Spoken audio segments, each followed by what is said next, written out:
तिचं लग्न झालं, ती बिचारी आपल्या आई बाप भाऊ बहीण सगळं काही सोडून एका परक्या घरी निघून गेली.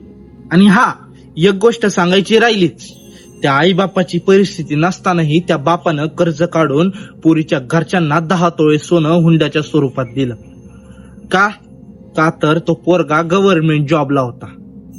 ते म्हणतात ना, एखाद्या भिकाऱ्याच्या घरी पोरगी द्या, पण त्या श्रीमंताच्या घरी नको. असंच काहीतरी झालं या ताई सोबत. नवीन घरातील हा तिचा पहिला दिवस.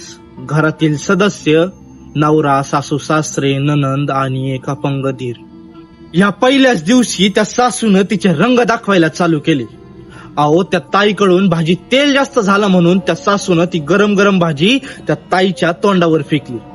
अहो, त्या न सहन होणाऱ्या वेदना आणि ती मदतीसाठी मारलेली हाक घरातील एकाही सदस्याच्या कानावर गेली नाही. अहो, घरातील एकही सदस्य त्या ताईच्या बाजूने बोलला नाही हो. अहो, त्या बिचाऱ्या ताईचा चांगुलपणा बघा ना. आपलं घर आहे तसं राहण्यासाठी त्या बिचाऱ्या ताईनं एकही गोष्ट तिच्या आईबापांपर्यंत जाऊन दिली नाही. लग्नाच्या 6 महिन्यानंतर जी गोष्ट घडली ना, ती ऐकून अक्षरशः तुमच्या पण पायाखालची जमीन सरकते. मला तुझ्यासोबत लग्न करण्यात काहीच इंटरेस्ट नव्हता. मी फक्त तुझ्या पैशासाठी तुझ्यासोबत लग्न केलं. आणि जर तुला अजूनही माझ्या घरात राहायचं असेल ना, तर तुला माझ्या अपंग भावासोबत संसार करावा लागेल. कारण मला तू नाही, मला दुसरी मुलगी आवडती, असं तिचा नालायक नवरा म्हणाला. त्या ताईच्या डोळ्यातील अश्रू कस काय थांबतील? बिचारे रात्रभर एका कोपऱ्यात बसून रडत होती. बघता बघता सकाळ झाली. तिनं सर्वांसाठी नाश्ता बनवला.